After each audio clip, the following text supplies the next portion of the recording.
उन्हें जेल भेजा गया, जेल में यातनाएं दी गईं।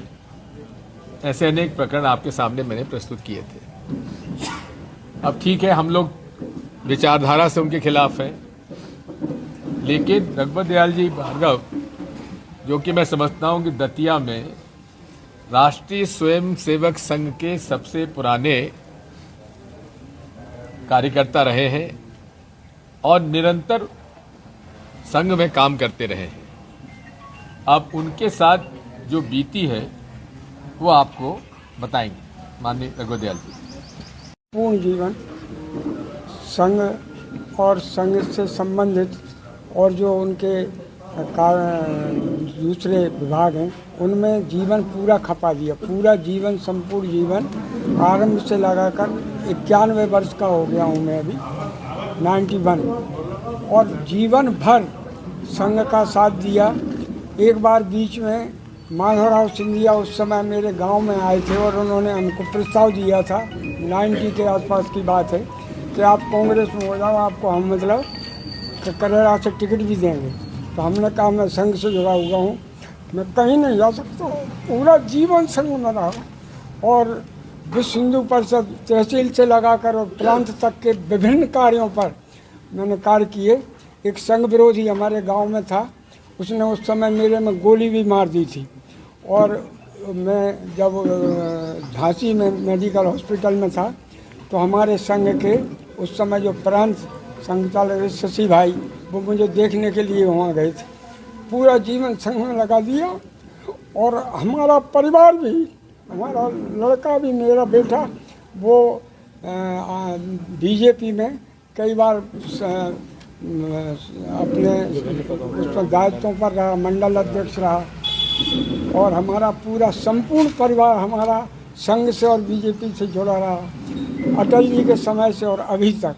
लेकिन आज स्थिति ये है कि मेरी जो स्थिति है, मेरी और मेरे परिवार की स्थिति, वो केवल संकट की नहीं, जीवन दूभर हो गया है, जीना मुश्किल हो गया है। और आज की तारीख में हमें पुलिस प्रशासन के लोग, मेरा जो पुश्तैनी, मैं 91 वर्ष का हो गया हूँ, पुश्तैनी हमारा ऐसा शेड बना हुआ है जहाँ हमारी शुरू से हमारा कब्जा रहा है, उस पर हमने ऐसा शेड वगैरह बना लिया, तो लोग उसको कहते हैं इसको गिराएंगे, इस पर बुलडोजर चलवाएंगे। पुलिस वाले हमारे पिछली 4 तारीख को प्राणघातक हमला किया मेरे ऊपर, मेरे नाती के ऊपर, मेरे ऊपर। मैं बचाने गया तो मुझे भी मारा। गांव के 30 लोग थे, कम से कम 30-32 लोग, उन्होंने हमला किया। और तो हम मतलब वहाँ से जाके और थाना गए, चौकी उदगमा में जो मैडम है थाना प्रभारी, उन्होंने बहुत बुरी तरह से पहले तो डांटा हमको, फिर कहा कि ठहर बैठ जाओ और बात करते हैं। फिर बोली कि तुम कैसे, मतलब तुम्हारे यहाँ तहसीलदार गया था, वो इधर कहता हुआ चला गया है मेरे से। तो मैंने कहा क्या करें, तो हमने कहा हमारी रिपोर्ट लिख लो, हमारे साथ जो हुआ है, मैं तमाम खून मेरे को निकल आया था, बच्चे को भी खून निकल आया था। हमने कहा कि हमारी रिपोर्ट ले लो। तो जो विरोधी लोग हमको पीटने आए थे उनकी तो रिपोर्ट ली उन्होंने। हमको 2.5 घंटा तक वहाँ पर मैडम ने बिठा रखा और बोले कि नहीं आप बहुत गलत आदमी हो। तो हमने वहाँ कहा कि आप हमारी रिपोर्ट नहीं ले रही, तो उसका रिकॉर्ड भी हमने लिया। वहाँ से हमारे नाती ने फ़ोन भी किया, मुख्यमंत्री जी को भी किया थाने से, लेकिन हमारी बात नहीं सुनी गई। और आज स्थिति ये है कि हमारे उस शेड को तोड़ने के लिए रोज़ाना प्रशासन के आदमी जाते हैं, तहसीलदार साहब जाते हैं, नायब तहसीलदार साहब जाते हैं, और ये कहते हैं अभी हटाया नहीं, इसको बुलडोजर से हटा देंगे। मतलब इसके इशारे पे हो रहा है ये सब। जो यहाँ के बॉस हैं दतिया के, सभी लोग जानते हैं, उनके इशारे पर होता है, नरोत्तम मिश्रा के इशारे पर हो रहा है। और नरोत्तम मिश्रा का हमने कहा भी कि हमने कोई पाप नहीं किया है।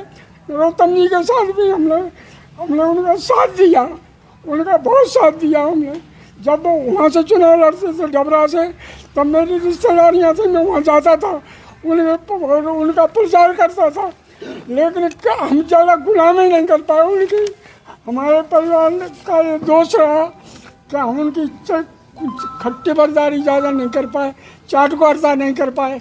इस कारण वो मतलब हमको इस कदर दबाते हुए। आज की हालत ये है कि मेरे घर से 85-87 वर्ष की है, ये उसका मेडिकल तरह हार्ट की पेशेंट है, लेकिन हमारा घर में रहना मुश्किल हो गया है। रोज़ पुलिस के लोग जाते हैं और जा कर के हमसे कहते हैं जवाब बयान दो, तो हमने कहा हम बयान वो देंगे जो हम बयान लिखें, हम बोलें उसको लिखो आप। बोले नहीं, वो जो हम कहेंगे वो लिखाना पड़ेगा। पुलिस के लोग अंदर धंस जाते हैं, धक्का देते हुए। हमारी मतलब जो मेरी पत्नी है बहुत हार्ट पेशेंट है, ये मैं बता रहा हूँ, लेकिन उसको धक्का देते हुए पर अंदर धंस जाते हैं। आए दिन हमारा जीवन दूहर हो गया है, जीना मुश्किल हो गया है। मैं सोचता हूँ हे भगवान, पूरा जीवन संघ के साथ निकाला, बीजेपी के साथ निकाला, हमारे परिवार भी सब इसमें रहे, लेकिन ज़्यादा चाटुकारिता और अन्याय की बात नहीं कह सके, झूठ नहीं कह सके, ना हम झूठ बोल सकते हैं। ऐसा सुना है कि साहब सत्य पराजित तो नहीं हो सकता है, परेशान हो सकता है। तो प्रतीक्षा कर रहे हैं कि कब तक, जब तक मरते नहीं हैं। मरने के दिन भी आ गए, 91 वर्ष का हो गया हूँ, लेकिन आज तक अब हमारी स्थिति ये है कि मेरे बच्चे वगैरह यहाँ दतिया में मकान बना लिया था, तो दतिया में रहते हैं। मेरा बेटा, मेरे नाती वगैरह यहाँ रहते हैं। मैं और मेरे घर से तो आगे दमन होगा तो क्या करेंगे आप, और आगे फिर क्या करेंगे? जी, इस तरह दमन चला आपका, तो क्या आपके कदम होगा? अब क्या कर सकते, बस यही कर सकते हैं कि भले लोगों के सामने जाके, हमने राजा साहब से पहले भी निवेदन किया था और निवेदन ही कर सकते हैं। और अगर दमन होगा तो ये होगा कि वो जहाँ हमारा वो चलेगा, जहाँ हमारा वहाँ बेदखल करना चाहते हैं। रोज नायब तहसीलदार जाते हैं कि बेदखल करते हैं तुमको इससे। अगर बेदखल होगा तो हम वहीं आत्मदाह करूँगा, मैं वहीं मरूँगा। हमारा वहाँ पे 80 साल से कब्जा है, 91 वर्ष का हो गया हूँ, 80 वर्ष से वो मेरा कब्जा है, उसको बेदखल करना चाहते हैं। रास्ता पूरा आने जाने के लिए हमने सब छोड़ रखा है। यहाँ पे उनके इशारे से कुछ लोगों को, यहाँ पे नरोत्तम मिश्रा के इशारे के कारण, उनकी योजना की तरीके से यहाँ पे कुछ लोगों को उन्होंने धरने पर बिठाला था। वो नाटक करने आए थे, वो कहते थे यहाँ कुआं था, वो जहाँ मेरा मकान है, यहाँ कुआं था, यहाँ मंदिर था। हमने कहा कभी मंदिर नहीं रहा, कुआं नहीं रहा, वो भी सब हमने रिकॉर्ड में भी बता दिया कि कुआं दूसरे के सामने था, यहाँ नहीं था कुआं। तो अब तो यही है कि अगर नहीं होगा तो वहीं आत्मदाह करूँगा, मरूँगा। जहाँ तक कांग्रेस के कार्यकर्ताओं और नेताओं का प्रश्न है, उनके साथ तो निरंतर दुर्व्यवहार, झूठे प्रकरण, गिरफ्तारी, थाने में उनके साथ बदसलूकी, मारपीट, ऐसे अनेक उदाहरण मैं आपको पूर्व में बता चुका हूँ। अब राजेंद्र भारती जी, कोई ऐसा परिवार का सदस्य नहीं जिनके ऊपर कोई केस न लगा हो। सत्येंद्र खरे जी, पूरी संपत्ति पर वो आज इस प्रकार से परेशान है कि उसका कोई बयान नहीं है, जेल जा चुके हैं। भारतीय जनता पार्टी जब रहे राजू दांगी जी, इनको, इनके बच्चों तक को जेल भेज दिया गया, झूठे प्रकरण बना के। आखिर नरोत्तम मिश्रा जी, क्या यही संविधान है? क्या यही नियम है, यही कानून है? क्या राज्य सरकार ने उनको ये सब करने की छूट दे रखी है? और मुझे तो इस बात का दुख होता है कि यहाँ का जिला प्रशासन वो इस तरह से काम कर रहा है कि एक व्यक्ति के गुलाम के रूप में काम कर रहा है। इसका मुझे दुख है। इस प्रकरण में, रघुवर दयाल जी भार्गव के प्रकरण में, मैं तो माननीय मुख्यमंत्री जी श्री मोहन यादव जी तथा डॉक्टर BD शर्मा जो भाजपा के अध्यक्ष हैं और RSS के जो प्रांतीय हमारे प्रभारी हैं, आप तीनों लोगों से मेरी प्रार्थना है कि इस प्रकरण में आप भाजपा और संघ के जो निर्विवाद ईमानदार लोगों की एक टीम बना दीजिए, जाकर मौके पर जांच कर लें, इनका जो रिकॉर्ड है वो पता लगा लें। अब इनका नाम FIR में दर्ज किया गया, 91 साल की उम्र में ये क्या लाठी किसी को मारने जाएंगे? आखिर ये हो क्या रहा है?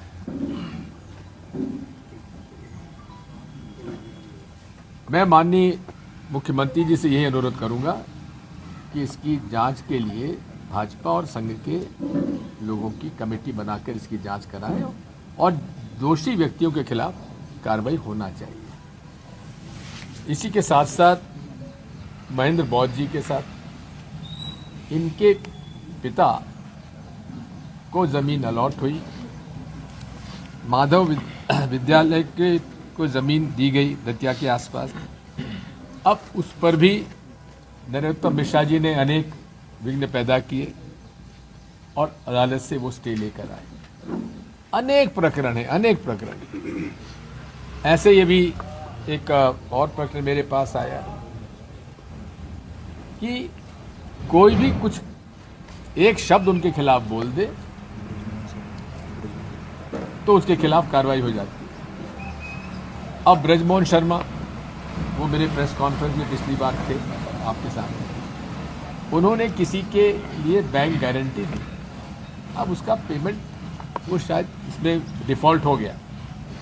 अब डिफ़ॉल्ट हो गया तो वहाँ पर पूरा प्रशासन आकर उनका मकान पर कब्जा कर लिया। जो प्रक्रिया होनी चाहिए उसका पालन भी नहीं हुआ।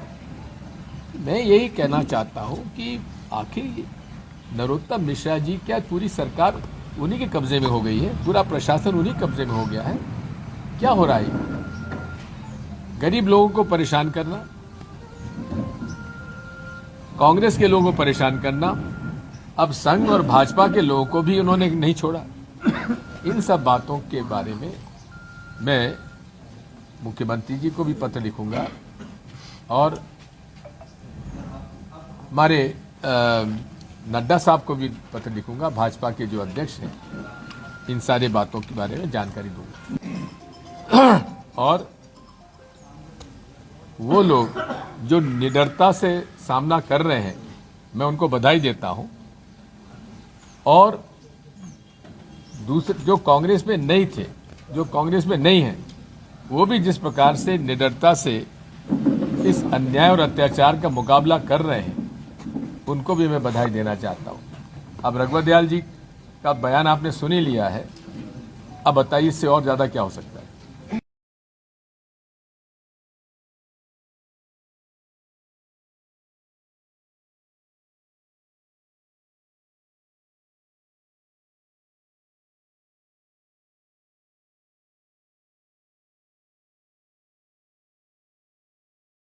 झूठे प्रकरण बनाए गए, उन्हें जेल भेजा गया, जेल में यातनाएं दी गई। ऐसे अनेक प्रकरण आपके सामने मैंने प्रस्तुत किए थे। अब ठीक है, हम लोग विचारधारा से उनके खिलाफ हैं, लेकिन रघुवर दयाल जी भार्गव, जो कि मैं समझता हूं कि दतिया में राष्ट्रीय स्वयंसेवक संघ के सबसे पुराने कार्यकर्ता रहे हैं और निरंतर संघ में काम करते रहे हैं। अब उनके साथ जो बीती है वो आपको बताएंगे माननीय रघुवर दयाल जी। पूर्ण जीवन संघ और संघ से संबंधित और जो उनके दूसरे विभाग हैं, उनमें जीवन पूरा खपा दिया। पूरा जीवन, संपूर्ण जीवन आरंभ से लगाकर 91 वर्ष का हो गया हूँ मैं अभी, 91, और जीवन भर संघ का साथ दिया। एक बार बीच में माधवराव सिंधिया उस समय मेरे गांव में आए थे और उन्होंने हमको प्रस्ताव दिया था, 90 के आसपास की बात है, कि आप कांग्रेस में हो जाओ, आपको हम मतलब करेरा से टिकट भी देंगे। तो हमने कहा मैं संघ से जुड़ा हुआ हूँ, मैं कहीं नहीं जा सकता। पूरा जीवन संघ में रहा और विश्व हिंदू परिषद तहसील से लगाकर और प्रांत तक के विभिन्न कार्यों पर मैंने कार्य किए। एक संघ विरोधी हमारे गांव में था, उसने उस समय मेरे में गोली भी मार दी थी। और मैं जब झांसी में मेडिकल हॉस्पिटल में था तो हमारे संघ के उस समय जो प्रांत संचालक शशि भाई, वो मुझे देखने के लिए वहाँ गए थे। पूरा जीवन संघ में लगा दिया और हमारा परिवार भी, हमारा लड़का भी, मेरा बेटा, वो बीजेपी में कई बार अपने उस पर दायित्वों पर रहा, मंडल अध्यक्ष रहा और हमारा पूरा संपूर्ण परिवार हमारा संघ से और बीजेपी से जुड़ा रहा अटल जी के समय से और अभी तक। लेकिन आज स्थिति ये है कि मेरी जो स्थिति है, मेरी और मेरे परिवार की स्थिति, वो केवल संकट की नहीं, जीवन दूभर हो गया है, जीना मुश्किल हो गया है। और आज की तारीख में हमें पुलिस प्रशासन के लोग, मेरा जो पुश्तैनी, मैं 91 वर्ष का हो गया हूँ, पुश्तैनी हमारा ऐसा शेड बना हुआ है जहाँ हमारी शुरू से हमारा कब्जा रहा है, उस पर हमने ऐसा शेड वगैरह बना लिया। तो लोग उसको कहते हैं इसको गिराएंगे, इस पर बुलडोजर चलवाएंगे। पुलिस वाले हमारे पिछली 4 तारीख को प्राणघातक हमला किया मेरे ऊपर, मेरे नाती के ऊपर, मेरे ऊपर। मैं बचाने गया तो मुझे भी मारा। गांव के 30 लोग थे, कम से कम 30-32 लोग, उन्होंने हमला किया। और तो हम मतलब वहाँ से जाके और थाना गए, चौकी उद्गमा में जो मैडम है थाना प्रभारी, उन्होंने बहुत बुरी तरह से पहले तो डांटा हमको, फिर कहा कि ठहर बैठ जाओ और बात करते हैं। फिर बोली कि तुम कैसे, मतलब तुम्हारे यहाँ तहसीलदार गया था, वो इधर कहता हुआ चला गया है मेरे से। तो मैंने कहा क्या करें, तो हमने कहा हमारी रिपोर्ट लिख लो, हमारे साथ जो हुआ है, मैं तमाम खून मेरे को निकल आया था, बच्चे को भी खून निकल आया था। हमने कहा कि हमारी रिपोर्ट ले लो। तो जो विरोधी लोग हमको पीटने आए थे, उनकी तो रिपोर्ट ली उन्होंने। हमको 2.5 घंटा तक वहाँ पर मैडम ने बिठा रखा और बोले कि नहीं आप बहुत गलत आदमी हो। तो हमने वहाँ कहा कि आप हमारी रिपोर्ट नहीं ले रही, तो उसका रिकॉर्ड भी हमने लिया। वहाँ से हमारे नाती ने फ़ोन भी किया, मुख्यमंत्री जी को भी किया थाने से, लेकिन हमारी बात नहीं सुनी गई। और आज स्थिति ये है कि हमारे उस शेड को तोड़ने के लिए रोज़ाना प्रशासन के आदमी जाते हैं, तहसीलदार साहब जाते हैं, नायब तहसीलदार साहब जाते हैं, और ये कहते हैं अभी हटाया नहीं, इसको बुलडोजर से हटा देंगे। मतलब किसके इशारे पे हो रहा है ये सब जो यहाँ के बॉस हैं, दतिया के सभी लोग जानते हैं, उनके इशारे पर होता है। नरोत्तम मिश्रा के इशारे पर हो रहा है। और नरोत्तम मिश्रा का हमने कहा भी कि हमने कोई पाप नहीं किया है। नरोत्तम जी के साथ भी हमने उनका साथ दिया, उनका बहुत साथ दिया हमने। जब वो वहाँ से चुनाव लड़ते थे डबरा से, तब मेरी रिश्तेदारियाँ थी, मैं वहाँ जाता था, उनका प्रचार करता था। लेकिन हम ज़्यादा गुलामी नहीं कर पाए उनकी। हमारे परिवार का ये दोष रहा कि हम उनकी खट्टी बरदारी ज़्यादा नहीं कर पाए, चाटुकारिता नहीं कर पाए। इस कारण वो मतलब हमको इस कदर दबाते हुए। आज की हालत ये है कि मेरे घर से 85-87 वर्ष की है, ये उसका मेडिकल तरह हार्ट की पेशेंट है, लेकिन हमारा घर में रहना मुश्किल हो गया है। रोज़ पुलिस के लोग जाते हैं और जा कर के हमसे कहते हैं जवाब बयान दो। तो हमने कहा हम बयान वो देंगे जो हम बयान लिखें, हम बोलें उसको लिखो आप। बोले नहीं, वो जो हम कहेंगे वो लिखाना पड़ेगा। पुलिस के लोग अंदर धंस जाते हैं, धक्का देते हुए। हमारी मतलब जो मेरी पत्नी है, बहुत हार्ट पेशेंट है, ये मैं बता रहा हूँ, लेकिन उसको धक्का देते हुए पर अंदर धंस जाते हैं। आए दिन हमारा जीवन दूभर हो गया है, जीना मुश्किल हो गया है।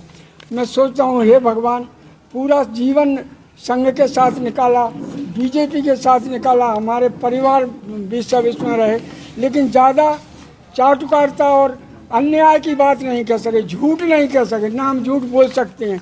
ऐसा सुना है कि साहब सत्य पराजित तो नहीं हो सकता है, परेशान हो सकता है। तो प्रतीक्षा कर रहे हैं कि कब तक, जब तक मरते नहीं हैं। मरने के दिन भी आ गए, 91 वर्ष का हो गया हूँ, लेकिन आज तक। अब हमारी स्थिति ये है कि मेरे बच्चे वगैरह यहाँ दतिया में मकान बना लिया था, तो दतिया में रहते हैं। मेरा बेटा, मेरे नाती वगैरह यहाँ रहते हैं। मैं और मेरे घर से तो आगे दमन होगा तो क्या करेंगे आप, और आगे फिर क्या करेंगे? जी, इस तरह दमन चला आपका, तो क्या आपके कदम होगा? अब क्या कर सकते, बस यही कर सकते हैं कि भले लोगों के सामने जाके, हमने राजा साहब से पहले भी निवेदन किया था और निवेदन ही कर सकते हैं। और अगर दमन होगा तो ये होगा कि वो जहाँ हमारा वो चलेगा, जहाँ हमारा वहाँ बेदखल करना चाहते हैं। रोज नायब तहसीलदार जाते हैं कि बेदखल करते हैं तुमको इससे। अगर बेदखल होगा तो हम वहीं आत्मदाह करूँगा, मैं वहीं मरूँगा। हमारा वहाँ पे 80 साल से कब्जा है, 91 वर्ष का हो गया हूँ, 80 वर्ष से वो मेरा कब्जा है, उसको बेदखल करना चाहते हैं। रास्ता पूरा आने जाने के लिए हमने सब छोड़ रखा है। यहाँ पे उनके इशारे से कुछ लोगों को यहाँ पे नरोत्तम मिश्रा के इशारे के कारण उनकी योजना की तरीके से यहाँ पे कुछ लोगों को उन्होंने धरने पर बिठाला था। वो नाटक करने आए थे, वो कहते थे यहाँ कुआं था, वो जहाँ मेरा मकान है यहाँ कुआं था, यहाँ मंदिर था। हमने कहा कभी मंदिर नहीं रहा, कुआं नहीं रहा, वो भी सब हमने रिकॉर्ड में भी बता दिया कि कुआं दूसरे के सामने था, यहाँ नहीं था कुआं। तो अब तो यही है कि अगर नहीं होगा तो वहीं आत्मदाह करूँगा, मरूंगा।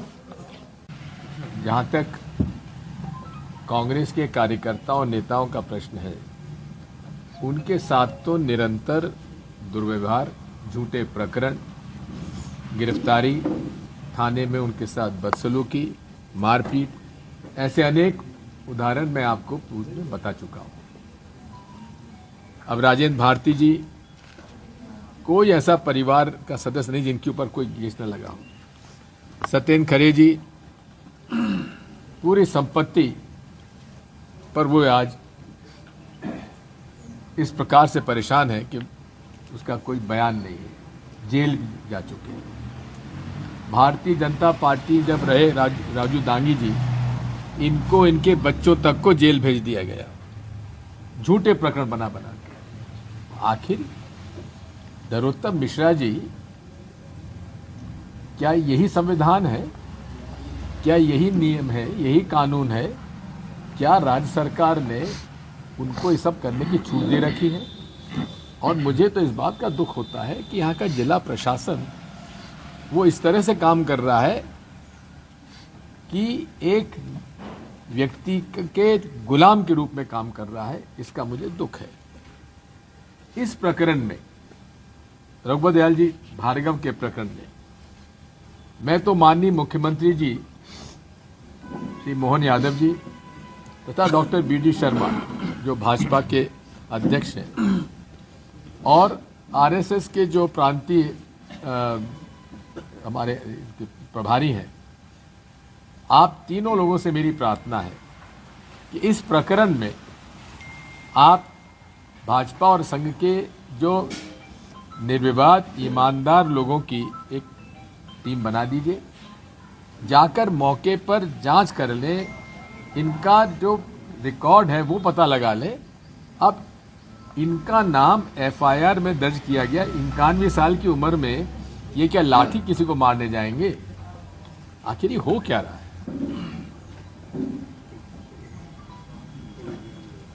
मैं माननीय मुख्यमंत्री जी से यही अनुरोध करूंगा कि इसकी जांच के लिए भाजपा और संघ के लोगों की कमेटी बनाकर इसकी जांच कराएं और दोषी व्यक्तियों के खिलाफ कार्रवाई होना चाहिए।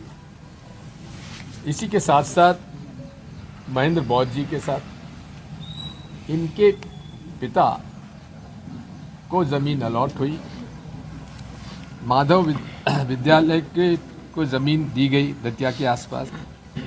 अब उस पर भी नरोत्तम मिश्रा जी ने अनेक विघ्न पैदा किए और अदालत से वो स्टे लेकर आए।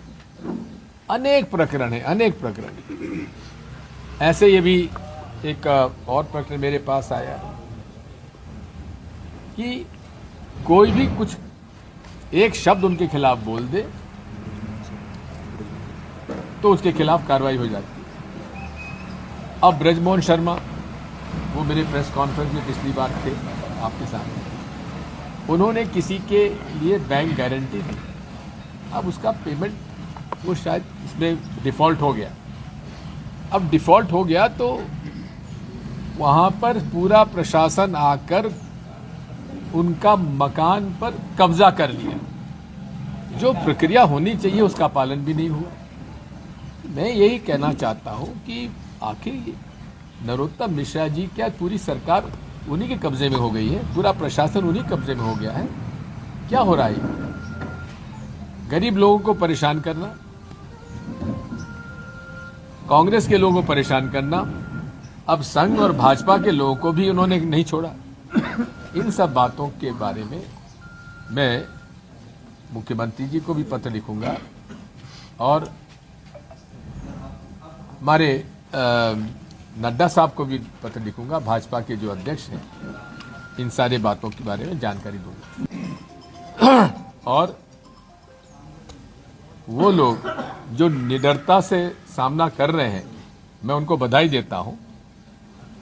और दूसरे जो कांग्रेस में नहीं थे, जो कांग्रेस में नहीं हैं, वो भी जिस प्रकार से निडरता से इस अन्याय और अत्याचार का मुकाबला कर रहे हैं, उनको भी मैं बधाई देना चाहता हूं।